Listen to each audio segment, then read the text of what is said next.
Carrasco. Allez, vas-y, pourquoi pas. Vas-y, pourquoi pas. J'ai un scoop pour vous. Penalty sur Ronny Lopez à la 151e. Vous demandez pourquoi on n'est pas revenu sur la VAR, mais la VAR ne fonctionnait pas. Falcao, le Colombien qui a pris le dessus, il a réussi son dribble. Falcao, ouais, oui, il est mort. Ce soir, je vais dire tout haut ce que tout le monde pense tout bas. Radio Diagonale, la web radio 100% rouge et blanche. Bonjour à tous, on se retrouve pour le débrief de Monaco-Amiens, 17e journée de Ligue 1, avec la victoire 3-0 des Monégasques qui s'est dessinée dans le second acte avec des buts de Ben Yedder, son 11e de la saison, Maripane, son premier de la saison, et Keita Baldé. Avec moi, du coup, on compte sur Boris et Arthur. Salut les gars. Salut Adrien. Salut à tous. Bon, direct, on va commencer du coup ce débrief avec les traditionnels 3 points. Donc, je vous écoute. Vas-y, Boris. Du coup, premier point, ce sera pas vraiment lié au match, même s'il y a eu une petite référence à ça. C'est un petit hommage quand même à Henri Biancheri. On l'a pas encore fait sur Radio Diagonale. On va essayer de monter une émission un peu plus fournie sur lui, mais faut se rendre compte aussi que c'est pas forcément évident de trouver beaucoup d'infos, beaucoup de données sur un joueur qui était un joueur des années 50-60, on va dire, à l'AS Monaco. Il y a aussi toute une période de directeur sportif, une grosse vingtaine d'années, des années 80 aux années 2000, pour un personnage vraiment absolument emblématique et clé dans l'histoire de l'AS Monaco. Donc forcément, on s'associe à l'hommage qui a été rendu hier soir, juste avant le match, parce que c'est un des grands messieurs de l'histoire du club, avec une double carrière. Le deuxième point, il sera en hommage plutôt à Cristiano Ronaldo, qui avait dit un jour que les buts, c'était comme le ketchup. Quand ils arrivent, c'est tous en même temps. C'est un peu le match qu'on a vécu hier. On s'est beaucoup ennuyé pendant une mi-temps, voire presque une heure, même si c'était un tout petit peu mieux en début de deuxième. Par contre, une fois que le premier but est tombé, on en a eu on en a eu 3 même en 7 minutes.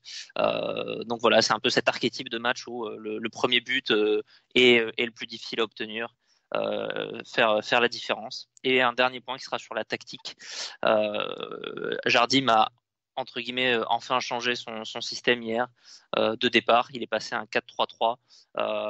Maintenant, j'ai presque plus de doutes qu'autre chose là-dessus. J'ai un peu envie de remettre en question parfois on accorde trop d'importance au système en tant que tel. Moi, le début de match que j'ai vu en 4-3-3 n'était pas tellement différent de ce qu'on a pu voir à Toulouse avec le 3-5-2, parce qu'au final, les systèmes, c'est une chose, l'animation des systèmes en est une autre. Le passage en 4-3-3 avait vraiment fait du bien à Toulouse. Hier, on a démarré en 4-3-3, ça n'a pas changé grand-chose. Et puis, c'est pas tellement un changement tactique qui a fait tourner le match. Donc, je suis pas sûr qu'on a trouvé plus de clés que ça pour l'instant sur ce côté-là. Ok. Vu que l'émission touche bientôt à sa fin, Arthur, est-ce que tu pourrais faire un peu plus vite sur les 3 points? C'était bien, pourtant c'était pas vraiment ma réputation. Mon premier point, c'est que c'était quand même dans l'ensemble, c'est vraiment un point très général, c'était quand même faible collectivement. Paradoxalement, j'ai pas trouvé ça trop mauvais individuellement. Il n'y a pas eu de faillite individuelle chez nos joueurs. Mon point numéro 2, c'est le bémol du premier, c'est qu'il n'y avait pas grand-chose en face. Et donc forcément, nos joueurs un petit peu fébriles d'habitude, je pense aux défenseurs, n'ont pas été mis en difficulté. Et mon troisième point, je vais mentionner Lecomte et Ben Yedder. Voilà, c'est notre gardien, c'est notre numéro 9. Et ceux qui ont fait basculer le match avec l'arrêt de Lecomte en début de deuxième mi-temps. Et très peu de temps après, le but de Ben Yedder, suite à un coup de pied arrêté, mais il n'y en a pas beaucoup chez nous qui auraient pu avoir ce geste, on va dire. Il est parti magnifiquement, on en reviendra. Voilà, donc je voulais noter le côté décisif de ces 2 joueurs. Ok. J'ai fait vite, ça va ? Ouais, ça va, c'est bon. C'est honnête. Du coup, de mon côté, les 3 points, je ferai un point sur les séries que je développerai très rapidement, mais gros sur série de victoires égalées, on en est à 2 consécutives, et puis une série aussi à domicile qui est intéressante.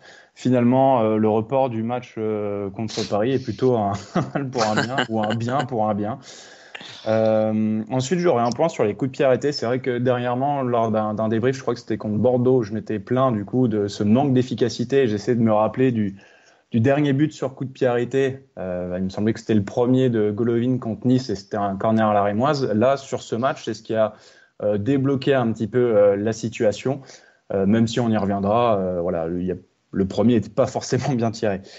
Et enfin, revenir sur un peu ce que tu disais, Arthur, la pauvreté du jeu collectif, à la fois sur un match comme ça, on s'en sort par une victoire 3-0. Est-ce que c'est un score flatteur? Est-ce que, faudra essayer d'analyser quel angle vous adoptez sur ce résultat?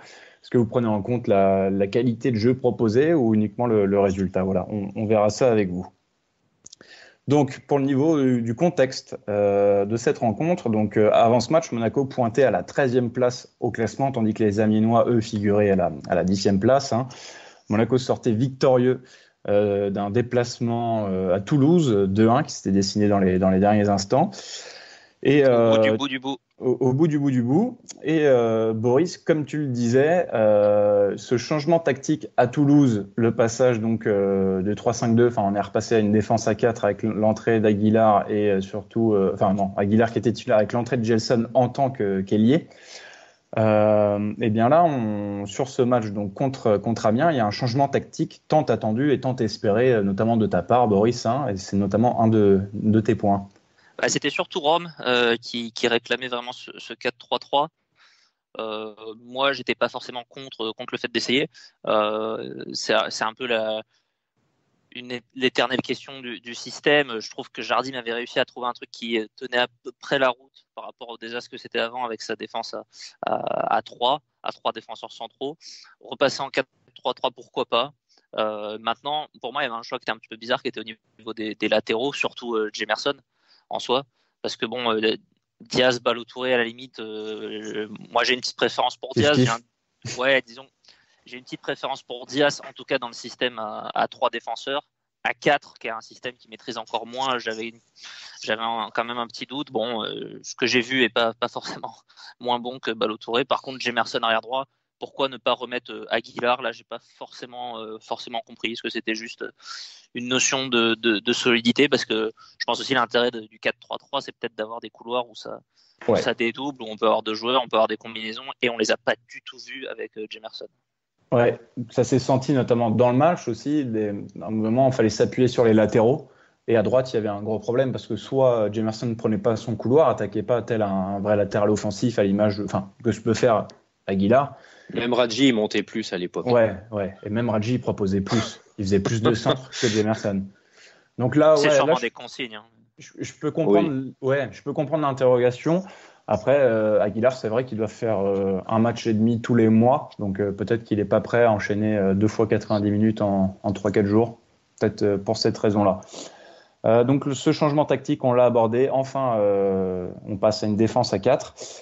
Et on avait du coup en défense Arthur, on avait donc Gilles Dias, latéral gauche, en charnière Glick, Maripane et à droite donc Jemerson. C'est le 2e match consécutif sans Badiachil. Est-ce que pour toi c'est une sanction suite à son match à Bordeaux, ou est-ce qu'on doit plutôt considérer, je vais encore plus loin, et même j'interprète ou je surinterprète, mais est-ce qu'on peut voir ça comme peut-être le potentiel départ dès le mercato d'hiver? On sait qu'il y a une belle cote, en tout cas en Europe. Il y a beaucoup de clubs qui se positionnent, il y a des rumeurs. Et avec l'arrivée en parallèle du Serbe Pavlovic du Partizan Belgrade, est-ce que pour toi, c'est une sanction ou est-ce qu'on doit se préparer à un départ? Si c'est une sanction, c'est quand même assez sévère parce que ça a été, je pense, depuis le début de saison, notre meilleur défenseur. Il a eu quelques trous d'air comme à Bordeaux. Autant mettre les 3 Glick, Jemerson, Maripane dans l'axe, j'ai trouvé ça très dangereux à Toulouse. Ils ont été quand même pas mal malmenés. Hier, c'est compliqué de juger par rapport à hier. Hein. Ils ont vraiment pas été inquiétés. Hein, mais hier, en voyant qu'il était à nouveau sur le banc et qu'il y avait les 3, même si au final ça s'est dessiné comme un 4-3-3, j'étais un petit peu sceptique, un petit peu déçu. Je préfère quand même aligner Badiachil maintenant. Bon, c'était la défense à 4, donc c'était une autre question. Je ne me suis absolument pas posé la question, en toute honnêteté, de cette histoire de mercato. Là, il n'y a pas beaucoup d'écho non plus sur le mercato. J'ai pas vraiment entendu de nouvelles rumeurs, si ce n'est qu'il était sur les tablettes de grands clubs, hein, mais un petit peu comme cet été. Ouais. Donc, voilà, mais ça revient. Ouais, ça revient. Je t'avoue que pourquoi pas, mais j'aurais du mal à me positionner là-dessus. Hein. Okay. Ouais, au-delà d'une sanction, je pense que en tout cas, c'est un choix sportif à minima. Je suis pas sûr que c'est l'idée de punition derrière. Mais... Je pense dans tous les cas, dans la hiérarchie de Jardim, c'est pas le numéro 1, ça c'est clair. Donc il suffit que Glick, Jemerson ou même du coup Maripane fassent des rencontres pas trop dégueu pour que il n'ait pas à remettre Badiachil. Mais c'est bizarre, tu as raison autant à Toulouse, on pouvait se dire que c'était dans une certaine rotation qu'il avait mis en place, même si jusqu'à présent c'était plutôt Jemerson, Maripane qui tournait, voire Glick. Ouais. Là, 2 fois de suite sans Badiachil, voilà. Donc honnêtement, j'arriverai pas trop à prendre position là-dessus sur cette idée de mercato. On y sera vite, hein, de toute façon. Donc on va voir. T'as raison. Il y a le défenseur serbe là qui devrait peut-être arriver, même si rien n'est officiel. À voir. Mais si c'est une sanction, c'est quand même un petit peu injuste. Ouais, d'autant plus que, d'après vos dires, suite au débrief de Toulouse, mais bon, Maripane, il sort au bout de la 60e, d'une part, parce que, ok, il y a le changement tactique de Jardim qui va être. Et puis c'était la donne. Mais il était surtout très mauvais. C'était le pire sur le terrain. Dans cette défense à 3, il n'a toujours pas trouvé sa place, mais bon. Après, dans une défense à 4, il a voulu peut-être mettre un mec plus costaud, je sais pas, ouais. En fait, il y a 4 centraux cette année et les 4 sont à peu près, si tu fais un bilan sur toute la saison, ça s'équilibre à peu près. Hein. Les 4 ont eu des matchs je pense, dans les mêmes proportions, des matchs mauvais, je pense Jemerson, Glick en ont eu un peu plus parce qu'ils étaient là au tout début, dans la pire partie de la saison. Après, globalement, il n'y en a pas un qui se détache. Je pense que les supporters ont un peu plus d'affection pour Badiachil, de par son âge, un peu plus de mensuétude à son égard et un peu plus peut-être pour Maripane qui est arrivé plus récemment. Mais si on juge vraiment sportivement, les 4, si tu dois les noter sur la première partie de saison, tu vas dire à peu près la même chose. Tout comme les supporters qui avaient beaucoup de sympathie pour Panzo et qui galèrent bien comme il faut. En arrière-gauche. Ouais, c'est vrai, en arrière-gauche. Au milieu, j'ai presque envie de dire un milieu inédit, tellement ça faisait longtemps qu'on ne l'avait plus vu, les 3 alignés ensemble, à savoir Thiemoué, Bakayoko, Fabregas et Golovin, les 3 en même temps dès le début. Je pense que ça fait au moins plus d'un mois. Je me demande si c'est pas le match. Je ne sais même plus si à Reims, les 3 ils sont alignés ensemble. Je crois qu'il y a Adrien Silva contre Reims. Mais... Ouais, il y avait eu des blessures. Contre Nice, il me semble qu'ils sont là tous les 3. Ouais, contre Nice, c'est sûr. Et du coup, ça avait été un petit peu le déclic. On se disait que pourquoi pas, ça pouvait pas fonctionner. Milieu, voilà. Et au final, on a vu ce que ça a donné. Il y a Adrien Silva qui est. Fabregas s'est blessé aussi après. Il est revenu, ouais, voilà. Il y a eu un peu de tout ça. Et donc enfin, pour l'animation offensive, on avait Gelson Martins qui était enfin repositionné plus haut en tant que qu'ailier, enfin à son poste, j'ai envie de dire. Et de l'autre côté, Keita Baldé avec Wissam Ben Yedder seul en pointe. Si on doit dégager un avantage a priori de ce système, c'est vraiment de mettre Gelson dans de meilleures conditions. Parce qu'au final, en fait, tu as quasiment les mêmes joueurs que quand tu joues en 3-5-2. Sur la pelouse, ça fait pas forcément rentrer d'autres joueurs. Il y aura quand même la question Slimani. Il faudra voir est-ce qu'il peut jouer dans ce système-là. Rome disait qu'il a priori pourrait jouer lié. Je suis plutôt d'accord, mais est-ce que Jardim partagera ça restera à voir. Mais par contre, voilà, ça met vraiment Gelson dans de meilleures dispositions a priori, avec une zone un peu moins large à couvrir et plus proche du but. Ce qu'on avait notamment vu à Toulouse. L'avantage c'est vrai qu'on était repassé en 3-5-2 pour solidifier un petit peu notre axe, notre défense axiale. Mais je trouvais, moi, sur les derniers matchs, justement, que on touchait un petit peu les limites de système. Je trouvais nos latéraux de plus en plus en difficulté. Diaz d'un côté ou Ballo-Touré et de l'autre côté Gelson.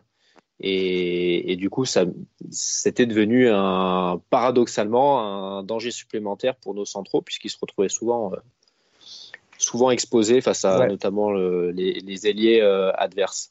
tu sentais pas forcément effectivement une progression dans ce système qui a été mise en place. Bon, déjà l'année dernière avec Jardim, on s'en souvient, mais donc il l'a remis en place et tu sens pas d'évolution, en tout cas de grosses marges de progression. Et donc c'est pour ça que ça devient légitime de changer. Mais je pense que quand Slimani va revenir, on va retourner sur ce type de schéma parce que il peut mettre les deux ensemble. Oui, bien sûr.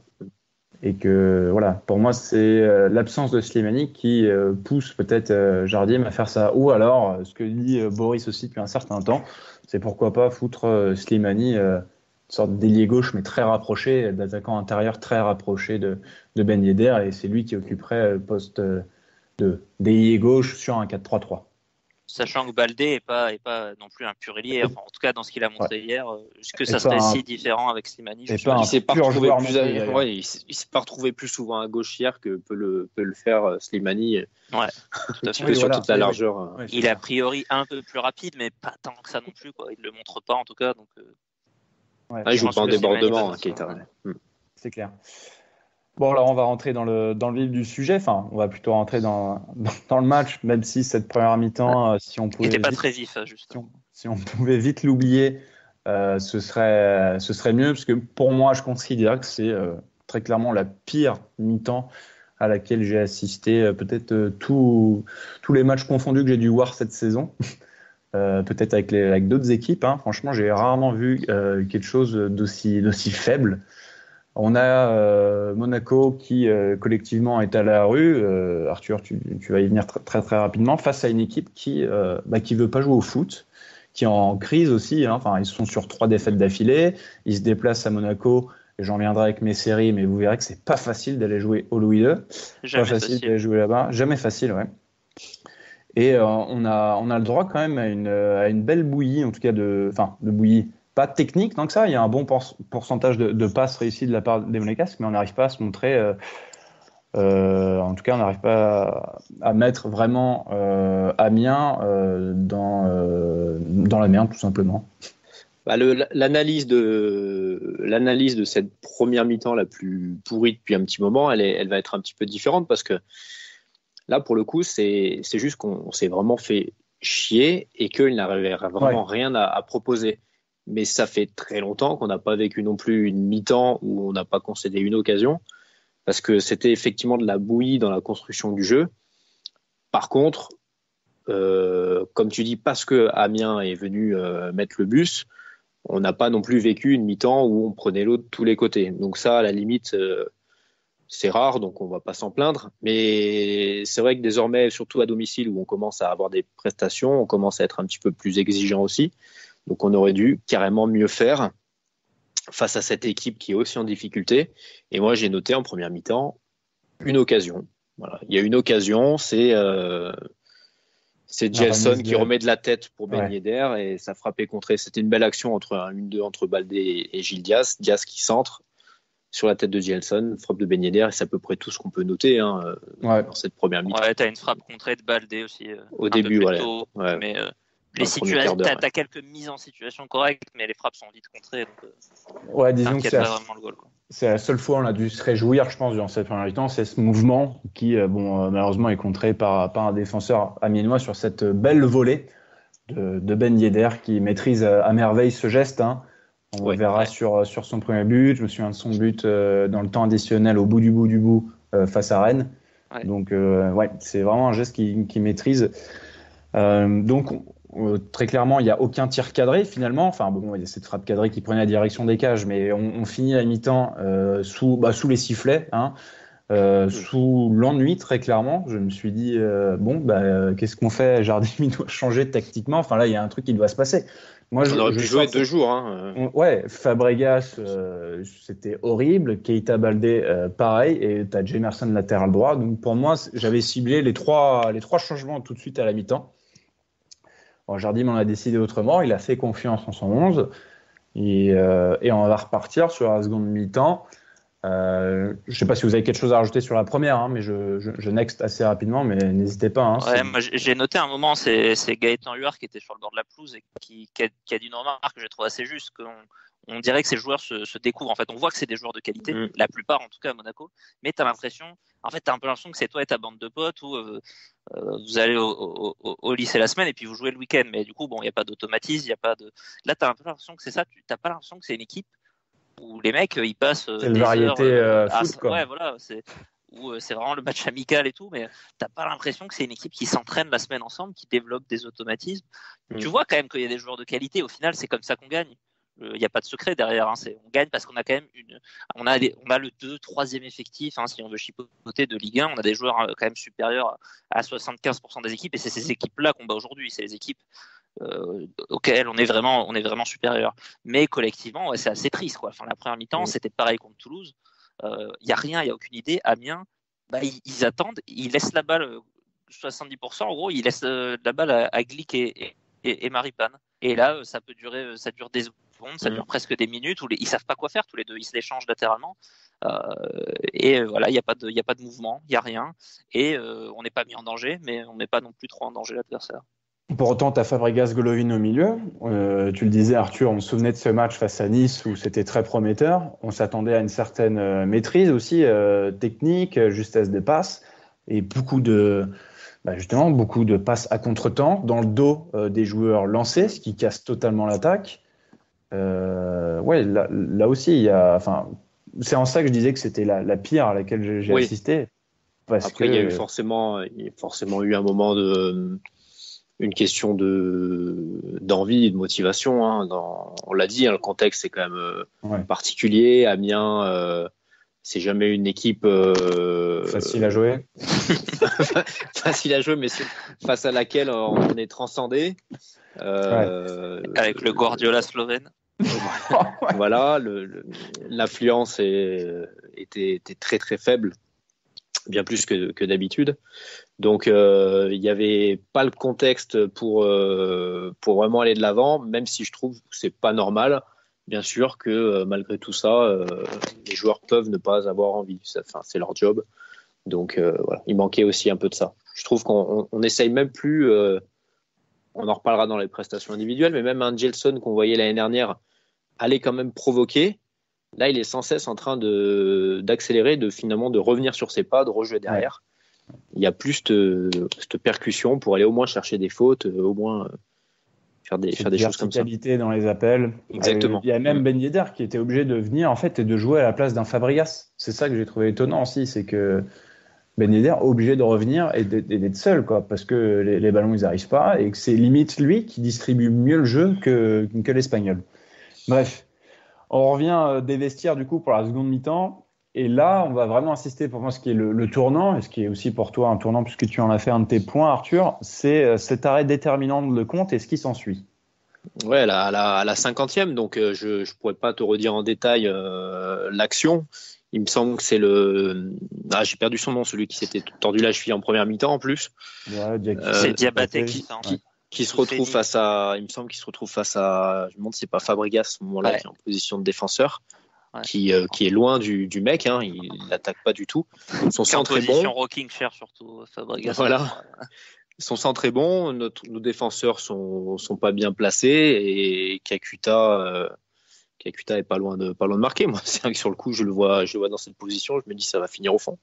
Donc Lecomte fait un bel arrêt, c'est quasiment ce qu'il a eu à faire, même si on n'a pas forcément noté, mais c'est vrai qu'en première mi-temps, il était plutôt attentif quand il s'agissait de sortir un petit peu de sa surface. Donc bel arrêt, c'est vrai que on peut considérer ça comme un tournant, puisque dans la foulée, on va dire que 10 minutes plus tard, tout s'est décanté. Ouais, t'as un Amiens qui revient un peu plus joueur quand même. Je pense qu'ils se sont rendus compte qu'ils étaient bien en place en première mi-temps, mais qu'ils n'étaient pas du tout dangereux. Et on peut imaginer que Elsner leur a demandé de monter un petit peu d'un cran là-dessus. Et mine de rien, ils ont cette occasion-là. C'est à peu près la seule. Lecomte intervient bien aussi sur des ballons en profondeur qui auraient pu être dangereux. Il a une assez bonne lecture sur cette partie-là du jeu. C'est vrai qu'il fait cet arrêt-là plus une ou deux interventions assez décisives à ce moment-là et qui nous permettent de bien rester dans le match et qui vont s'avérer décisifs. Ouais, c'est ça, mais tu parlais de tout à l'heure, les commentateurs.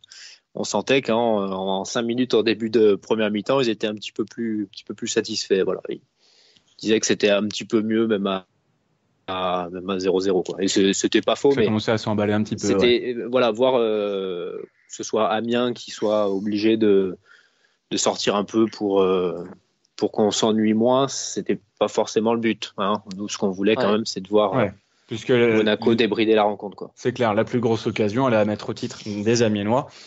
Et peu de temps après, on va dire une dizaine de minutes plus tard, à la suite d'une frappe contrée de Gilles Dias, contrée par un défenseur amiénois, ça file en corner et intervient du coup une intervention presque divine, une frappe sublime suite à un corner très mal tiré de Golovin. On parlait des reprises de volée. Là, Ben Yedder, il fusille, ça part, c'est pur, c'est limpide. Et Gertner effleure le ballon et il peut passer tellement c'est puissant, quoi. Je pense qu'il y a quand même une petite erreur de sa part. Je pense que certains goals, en tout cas, l'auraient sorti. Mais j'ai repensé, il est pas tout blanc là-dessus.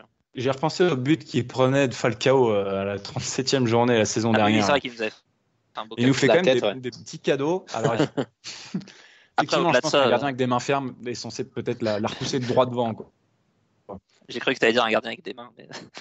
ouais, aussi. Souba l'aurait peut-être prise. Non, mais c'est vrai qu'au-delà de ça, d'arriver dans cet angle-là et avec une telle vitesse à se mettre dans une position de frappe comme ça, et il cadre et il frappe fort. Et à cette distance-là, c'est déjà une grosse partie du travail qui est faite. Un peu chanceux sur l'intervention du gardien, mais c'est quand même un pur geste de buteur qui est vraiment de très très grande qualité. Ouais, bien sûr. Après, c'est suite à un coup de pied arrêté, parce que on va dire le coup de pied arrêté nous a permis de mettre le ballon devant la surface. Mais moi, j'arrive même pas finalement à considérer ça comme un but inscrit sur coup de pied arrêté, tellement que le corner était pas bien frappé et qu'au final, c'est vraiment le geste de Ben Yedder qui fait la différence. Le second but, c'est vraiment un coup de pied arrêté. Ouais. Et Ben Yedder, d'ailleurs, qui avait raté une grosse occasion juste avant. Oui. J'ai oublié de le mentionner, effectivement. Pour répondre à cette occasion amiénoise. C'est pas vraiment un tournant. Il n'y avait pas besoin forcément de le mentionner, mais je me rappelle cette occasion ratée. Je me suis dit, oh non, ça se trouve, on ratait le coche vu qu'on avait beaucoup de mal à s'approcher. Ouais, très peu d'occasions. Et ça vient du coup relativiser un peu ce que j'ai à dire, à savoir que Ben Yedder finalement nous sauve parce qu'on ne voyait pas comment sortir de ce match, comment marquer. Mais effectivement, il rate quand même une très belle occasion sur un centre de Gilles Dias qui était quand même dans pas mal de bons coups hier. Dommage que Patrice soit absent pour ce débrief parce que c'était vraiment le moment pour lui de T'as raison, je l'ai relevé aussi. Ouais. C'est lui qui est à la base du corner, c'est lui qui est à la base du coup franc parce que c'est faute sur lui. Et puis les occasions de première mi-temps dont on a parlé, c'était lui aussi, les centres à chaque fois. Dans tous les bons coups. Et puis cette occasion de Ben Yedder, c'est lui aussi, juste avant. Donc voilà, dans les bons coups, Gilou. Et on me dit dans l'oreillette que le penalty c'est lui aussi, mais la faute sur Konaté, c'est bon, qui était hors jeu. Elle était bien débile, elle était bien dans la lignée de celle de Balotelli. C'était un peu c'était à peu près la même. Ouais. Donc 1-0 et même pas le temps de respirer. 2-3 minutes plus tard, tu l'as dit, Gilles Dias qui provoque, qui récupère un ballon très haut. On récupère les ballons beaucoup plus haut d'ailleurs en seconde période. Et Amiens est un peu asphyxié aussi. Et donc provoque beaucoup plus de fautes. Et là, cette fois-ci, un corner que va botter Golovin. Cette fois-ci, ce coup de pied arrêté, il est super bien frappé. Il vient chercher une zone. Il y a Maripane, mais il aurait très bien pu avoir Bakayoko juste derrière pour la reprendre dans tous les cas. Donc c'était une zone admirablement bien trouvée avec deux joueurs qui étaient potentiellement à la réception. Et Maripane, qui met le pied en opposition et qui glisse le ballon tranquillement au fond des filets, même pas hors jeu. Magnifique.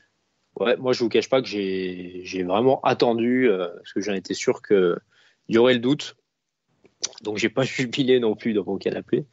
Mais voilà, accordé. Et là, tu as raison, c'était un vrai coup de pied arrêté. Et là, j'ai essayé de réfléchir sans pour autant allumer Internet et tout, mais ça fait un petit moment et je me rappelle plus quel était notre dernier but sur coup de pied arrêté direct comme ça là. Ça faisait le chaos contre Amiens.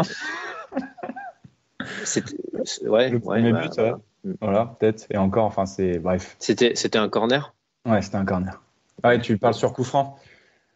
Non, corner ou coup franc. Faudra demander aux fanboys de Bosquilia, peut-être que donner un élément de réponse. Moi, je vous avais préparé un petit quiz. C'était le dernier but d'un défenseur central. Je sais pas si vous l'avez en tête. Camille Glick, Dijon.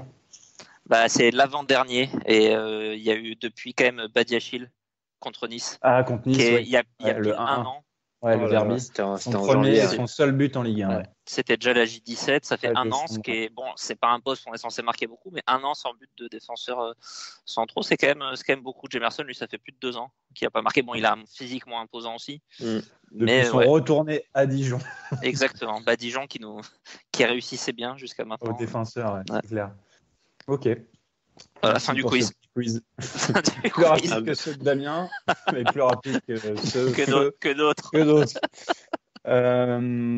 Donc ouais, ça fait 2-0. Là, on se dit ça y est, le plus dur est fait. On est à l'abri. 2-0 face à une équipe qui a été qui s'est montrée dangereuse. On avait du mal à se dire que le match aurait pu être retourné. Ouais. Même si on a un petit rouge, on se souvient de Nîmes aussi. On voyait pas trop comment. Était sorti.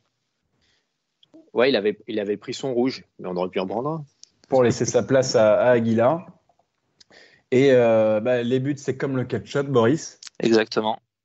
Puisque à 69e minute, cette fois, c'est une ouverture de Golovin pour Ben Yedder. Contrôle un petit peu long qui permet à Gertner d'intervenir, mais le ballon revient dans les pieds de Keita Baldé. Et une finition assez propre de la part du Sénégalais, assez clinique, qui a plus qu'à la pousser dedans. Alors il y a quand même un défenseur, donc il faut bien la mettre, mais voilà. Et là ça fait 3-0 et là on peut considérer que c'est gagné. Ouais, c'est rideau. Et Keita Baldé qui confirme encore un peu plus sur ce match son statut de joueur stat. Ouais, parce qu'il fait un match impressionnant encore. C'est la première fois qu'il marque en tant que titulaire, par contre. Ouais. Il avait marqué contre Marseille en rentrant en cours de jeu. Le troisième but, pour revenir à 3-4. Je me souviens plus de... non, j'allais dire contre Rennes, mais non. Ouais, il marque contre Brest, je crois. Voilà, contre Brest sur la passe de Slimani. Et voilà. Ouais, il en a mis un autre, je crois. Je crois que ça s'arrête. Le troisième, du coup, hier, contre Amiens. Attendez, je vais vous dire ça. Ouais, c'est 3 buts. Pas plus. C'était pas 104. Ah ouais, non, c'est 3. Ouais, on avait l'impression que c'était plus. Mais... Ouais, après, je me suis un peu raté contre Reims. Bon, de toute façon, il était signalé hors jeu par le VAR. Le but aurait été annulé, mais il rate quelque chose quand même d'assez immanquable. Et puis voilà, ouais. Et il marque en fait un but contre Rennes qui est refusé parce que contrôle de la main par le VAR. Ah oui. Voilà. Ça fait 3-0. Il y aura de petites occasions encore. On va continuer avec Gelson qui finalement côté gauche va réussir à se créer peut-être sa plus belle occasion du match. On a de l'autre côté Reims aussi par l'intermédiaire de Diabaté qui était je pense le seul joueur dangereux finalement qui va aussi crocheter puis frapper, mais sa frappe n'est pas cadrée. Puis on termine tranquillement le match et donc j'en viens à mes petites séries.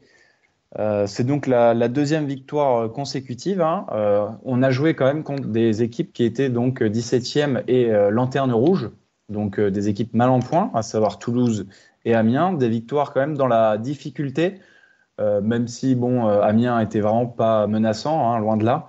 Mais quand même dans le jeu c'était inquiétant, on l'a dit, c'est assez paradoxal. Je trouve qu'on parvienne que les buts, on a réussi à avoir cette série de buts, 3 buts en 7 minutes. Ce qui nous sauve très clairement dans un match qui était quand même loin d'être. On serait satisfait de la plus petite démarche comme face à Dijon.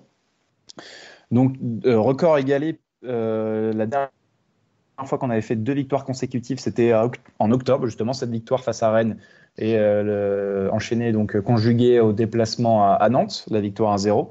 Et en septembre, on avait fait ça, du coup, la 7e et 8e journée, la victoire dans le derby face à Nice. Et la réception également de Brest dans la foulée, la victoire 4-1. Donc record égalé, le prochain match c'est Angers. Est-ce qu'on est capable de faire la passe de 3 ? Bon, Damien nous dirait que c'est pas facile d'aller jouer au stade Raymond Kopa. C'est jamais facile d'aller à Angers. C'est tout l'enjeu En fait, ce qui est marrant, dans les séries, ça dépend vraiment de la focale que tu prends. En fait, il y a à boire et à manger. Les pros et les anti-Jardim peuvent tous y trouver leur compte. C'est sûr que si tu regardes depuis le début de saison, aujourd'hui on est 9e, ce qui est loin d'être suffisant. Première fois qu'on intègre le top 10 depuis le début de saison. On va peut-être y sortir tout à l'heure, on va voir. Ouais, la journée n'est pas encore finie. Une autre stat qui sort et qui est assez parlante aussi, c'est on reste sur 7 victoires en 10 matchs en Ligue 1, ce qui est quand même un très très bon ratio. 7 victoires en 10 matchs, je ne veux pas dire de bêtises, mais je pense que tu n'es pas loin de jouer la Ligue des Champions avec un ratio comme ça sur toute la saison. Pour mettre un peu de perspective là-dessus, j'ai regardé, ce qui est vraiment frappant sur cette série de 10 matchs, c'est que tu gagnes tout le temps contre les équipes de la deuxième partie de tableau. Tu as battu Amiens, Toulouse, Dijon, Nantes, Brest et Nice qui sont tous assez mal classés. Et tu as perdu en fait contre les équipes de haut de tableau. Mais je sais pas, même s'ils ne sont pas des équipes hormis Rennes, Bordeaux, Saint-Étienne, Montpellier, voilà. Et la seule exception, c'est un peu Rennes, mais qui, je pense, quand on les a battus, était un peu qui était à la rue quand on les a battus, qui aujourd'hui est plutôt bien classé, ils sont 4e. Voilà, du coup, j'ai un peu l'impression aujourd'hui d'une équipe qui arrive à battre vraiment, et c'est ce qui est déjà bien entre guillemets. Et c'est très bien de ne pas laisser des points en route contre ces équipes-là. Souviens-toi l'année dernière, on se faisait salir par tout le monde. C'est ça. C'est vrai que ça change. Là, on va jouer du coup à Angers qui est 10e. Et puis 2 fois contre Lille qui est une équipe qui à l'heure où je parle est encore sur le podium, donc voilà, on va voir si on est capable d'élever un petit peu ce niveau et de battre des équipes un petit peu plus fortes, surtout Angers qui est vraiment dans une mauvaise alors certes dans le jeu 3 défaites consécutives, commence un petit peu à déchanter, manque de réussite. Bon c'est peut-être le moment de les prendre également, tu vois. Et Lille qui pour le coup eux voyagent mais très très très mal. Ouais. Sachant qu'il y aura un match de Coupe de la Ligue, il faudra voir qui. C'est toujours pareil, on ne maîtrise pas le turnover. Et puis le match de championnat où là, j'imagine que chacun aura avec ses forces. Mais c'est une équipe qui ne voyage pas très bien, qui a accumulé des matchs de Ligue des Champions et tout, même si là, ils ne vont peut-être pas mettre beaucoup d'énergie dans le prochain, vu qu'ils sont déjà éliminés. Ouais. Donc à voir. Mais ça serait vraiment bien d'aller chercher ces 6 points et si possible aussi la qualif en Coupe de la Ligue, sachant qu'on reprend la saison avec 2 matchs contre Paris, quoi. Il y a moyen de démarrer la saison avec 0 points en 2 matchs. Si on peut prendre les 6 qui viennent, là, ça serait pas mal. Il y a un petit match de Coupe de France quand même pour se mettre en confiance. Mais oui. Et l'autre série qui est plutôt bonne aussi, c'est celle d'invincibilité, enfin surtout la série de victoires à domicile. On vient d'enchaîner notre 5e victoire en championnat, 6 en comptant celle en Coupe de la Ligue face à Marseille. Donc là aussi, on retrouve un rythme plutôt plaisant à domicile, en tout cas. Si en plus de ça, on arrive à rapporter plus de points à l'extérieur, on l'a vu à Toulouse, ça a été fait, mais dans la douleur. Voilà, le match contre Angers est très très important. Tu l'as dit, Boris, cette fin d'année civile est cruciale, notamment pour se replacer avant, tu l'as dit, de jouer Paris 2 fois. Le championnat étant serré, si on peut se rapprocher d'un top 5 peut-être, top 5, top 6, top 4, je sais pas, quelque chose comme ça, à la trêve, ça peut être pas mal, ça peut te permettre de passer une trêve un peu plus apaisée, quoi, et de pouvoir travailler sereinement. Et puis c'est le fait qu'on ait gagné 3-0, moi c'est toujours un petit truc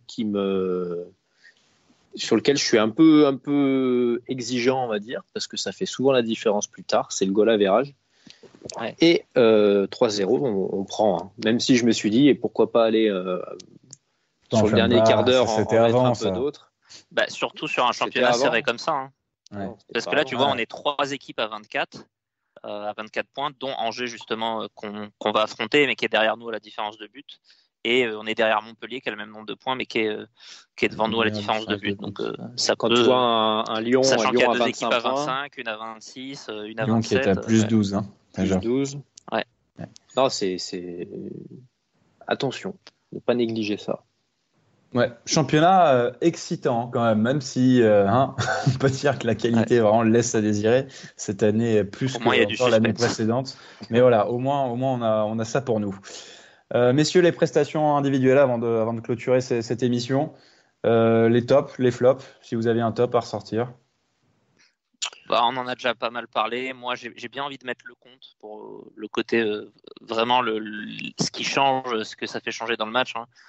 Parce que c'est pas du tout la même si on prend un but et on a eu un Lecomte fébrile sur une bonne partie du début de saison. Ça semble être derrière lui cette période-là. Il enchaîne quand même des prestations plutôt pas mal du tout, donc c'est un bon point et j'ai quand même envie de Un petit point pour Golovin aussi, qui est mine de rien décisif sur les 3. Sur les 3 buts. Alors sur le premier, un peu par défaut, parce que Ouais, c'est vrai que le corner, ouais. il n'est pas très bien tiré. Voilà. Cette petite passe aérienne pour Ben Yedder sur le 3e but, où il enchaîne, elle est quand même. Elle est pas mal du tout, et le coup franc est très beau aussi. Ce qui va peut-être me permettre de mettre un but dans MPG. En tout cas, on te le souhaite. Ouais, on peut mentionner, on l'a dit, on peut mentionner Gilles Dias, qui, pour le coup, donc défensivement, n'a pas été inquiété, on l'a dit, ce qui arrivait à chaque match concrètement, comme tous nos défenseurs. Et devant, et c'est surtout devant, il a quand même pas mal apporté. On l'a pas vu pousser trop là son ballon comme à l'accoutumée. C'est lui qui est à l'origine de l'occasion en début de match sur un centre, sur la tête de Gelson. À l'origine de l'occasion manquée de Ben Yedder, à l'origine du corner. Et puis, non, c'était pas mal. Après la prestation très limite de Ballo Touré, même si, attention, les prestations de Gilles Dias étaient quand même cata avant. Voilà, il a fait un match pas trop mal, comme quoi il faut pas qu'il soit trop sous pression. Ouais, je serais un peu plus mesuré sur son rôle défensif. Mine de rien, on l'a dit, le seul joueur dangereux, c'est celui qui était de son côté. Le centre pour Kakuta, il vient de son côté. Bon, alors il y a hors-jeu, mais son intervention qui aurait pu causer un penalty, le geste est quand même pas du tout bien fait. Donc ça n'a pas été trop préjudiciable, mais ça reste limite, quoi. Et tu sens que face à une équipe un peu meilleure. C'est pour ça que je l'ai pas trouvé mauvais défensivement, parce qu'il n'a pas été exposé non plus défensivement. Voilà, c'est uniquement pour ça. Ça remet pas en cause ses qualités défensives. Je vous invite à revoir les images sur le centre de l'occasion de Kakuta. Le véritable fautif, c'est Jemerson qui se comporte comme un axial, comme un défenseur central, pas comme un latéral. Il resserre vient coller Glick, il resserre dans l'axe alors qu'il n'y a qu'un seul joueur qui doit être Konaté, et que Glick est censé être au marquage, donc il n'a pas besoin de venir se coller à Glick pour être 2 sur le même joueur. Il doit surveiller derrière lui. L'erreur, pour moi, la personne à incriminer, c'est Jemerson. Dias, je l'ai trouvé physiquement plus correct en tout cas. Et bon, tu l'as dit, c'est un match où il n'a pas trop subi défensivement, où voilà, il y avait pas grand monde en face, donc voilà, c'était peut-être aussi un match pour lui. Enfin bon, c'est bien de le dire. Pour une fois, il a fait un bon match, donc voilà. En flop, messieurs, moi j'hésite entre 2. Je vais vous laisser voir, puis je trancherai. Moi, j'ai pas aimé Fabregas. Ouais. J'ai trouvé qu'il ralentissait beaucoup le jeu et qu'il se compliquait un petit peu la vie dans ses passes en profondeur qui étaient mal ajustées. Il y a un moment, il frappe un coup franc en cloche qui finit dans les bras du gardien. Pas vraiment aimé. Et puis, au-delà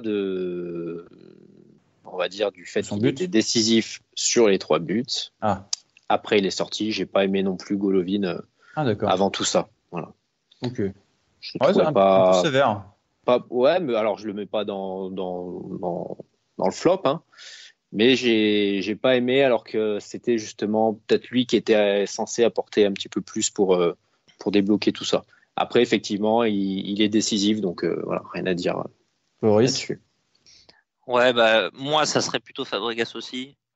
Surtout, je trouve, en fait, quand on est dans un match comme ça où l'adversaire nous laisse beaucoup le ballon et on galère à le relancer, je trouve que lui devrait avoir un rôle de venir aider à cette relance, en fait, de venir se placer entre ses centraux, venir chercher le ballon très bas et le faire repartir. Je me demande limite si c'est pas lui qui devrait jouer 6 en fait dans cette équipe. Je pense qu'il y serait peut-être limite plus à l'aise qu'en 8, un peu moins au cœur de la bataille. Et voilà, pour essayer de relancer un peu, il a pas du tout éclairé le jeu ce soir. Sur Golovin, je suis pas forcément en désaccord. Je vois ce que veut dire Arthur, c'est un peu ce que je disais l'autre jour contre Toulouse. En fait, c'est vraiment, t'as un peu l'image du 10 un peu à l'ancienne, très intermittent, que tu vas pas voir pendant 40 minutes, qui va rater quelque chose, mais t'as toujours cet espoir, et c'est ce que je disais contre Toulouse, c'est pour ça que je voulais pas le sortir. Tu sais que ce mec peut quand même te faire basculer les matchs. Oui. Tu sais qu'il peut avoir ses coups ses petits coups de patte, même quand tu le vois pas trop pendant un petit moment, et c'est ce qui se passe ce soir, quoi. Alors, si ton analyse te conduit à le sortir à la 60e, tu passes à côté de quelque chose ce soir. Donc voilà, ça reste un mec qui peut passer à côté pendant un petit moment, mais voilà, sur des coups de pied arrêtés ou sur des ouvertures, ou même parfois des conduites de balle, de la percussion balle au pied peut être très intéressant, quoi. Donc Ah, mais c'est sûr que j'ai. C'est pas lui que j'aurais sorti en premier. C'était moyen, mais c'est pas lui que j'aurais sorti en premier, non. De mon côté, donc il y aura donc Jemerson pour les raisons que j'expliquais précédemment, et puis pour le fait qu'il se retrouve latéral droit. Mais j'ai bien envie quand même de parler parler très brièvement du match de Baldé, qui, hormis son but, franchement, à part il a tweeté, il a mis 3 points de suspension après le match contre Toulouse parce qu'il n'était pas titulaire, que c'était Augustin. Franchement, c'est un peu kiff-kiff les deux. Hein. Pareil, Augustin, il n'est pas décisif. Il y a toujours de qualité de finition chez Baldé. C'est à peu près... et pourtant, je vois les gestes, je vois les volets qui tentent en première période. Les 2 à la suite sont totalement dévissés, le corps n'importe comment. Le match de Baldé est horrible. Je suis pas d'accord. Je suis pas d'accord avec toi. C'est loin d'être mon top, mais dans les 20 premières minutes horribles qu'on a vues, c'est lui qui était le plus dangereux, selon moi. Je me suis noté. Et puis, il met son but, donc c'est un peu pareil, comme disait Boris, il y a des joueurs, tu sais qu'à un moment donné, ils peuvent peut-être t'en planter un ou autre. Bon, ça a été le cas, il s'est un petit peu endormi en deuxième mi-temps, on l'a un peu moins vu, mais voilà. Puis après, il a apporté un petit vent de fraîcheur, voilà, j'ai bien aimé son état d'esprit, parmi encore une fois un match un peu mou, mais ça fait tellement plaisir des fois de voir un peu de sourire dans cette équipe. Hein. Je pense à la scène où il est sorti, voilà. Avec l'histoire du numéro avec Bakayoko qui sort et qui se prend une standing ovation gratos, c'est pas mal. C'est pas grand chose, mais bon. Ouais, on se contente un peu. Après, il y a une joie qu'on a aussi. Communicative, à l'instar d'un Seydou ou d'un Lassina Traoré. Après, je ne suis pas du tout du même niveau. Hein. Mais c'est un peu, c'est à ça que j'ai pensé, c'est le nouveau Seydou. C'est l'ambiance. Voilà, c'est ça. Enfin bon. Monaco qui l'emporte 3-0, donc on a le sourire. C'est peu de fois cette saison, en tout cas, que c'est arrivé. On se replace. Prochain match, prochain rendez-vous, donc vous le savez, c'est samedi 14 décembre à 20h au stade Raymond Kopa à Angers. Messieurs, je vous remercie. Merci d'avoir été là. On n'a pas cité dans les tops Ben Yedder, bien sûr, ça paraissait comme une évidence. Hein. 11 buts, ça commence à faire. Il risque de finir. Il est bien parti pour finir assez haut, pour passer la barre des 20 buts, ce qu'on n'a pas vu depuis un petit moment. Sauf s'il fait une Falcao et qu'il se préserve pour l'Euro en deuxième partie de saison. Pour être sur le banc. Voilà. Ok. Et sans Slimani. Voilà. Sans Slimani qui reviendra, qui sera de retour. Donc on verra peut-être le retour du 3-5-2 à Angers la semaine prochaine. On sera attentif à ça. Qui a purgé ces 2 matchs de suspension. Voilà. En tout cas, merci les gars. Merci à vous qui nous écoutez. N'hésitez pas à interagir, à écrire vos commentaires, dire ce que vous avez pensé également du match et si la confiance est de nouveau de retour chez vous, supporters monégasques. Et on se retrouve du coup samedi prochain. D'ici là, portez-vous bien et Dagé Monégo. Salut. Et bisous.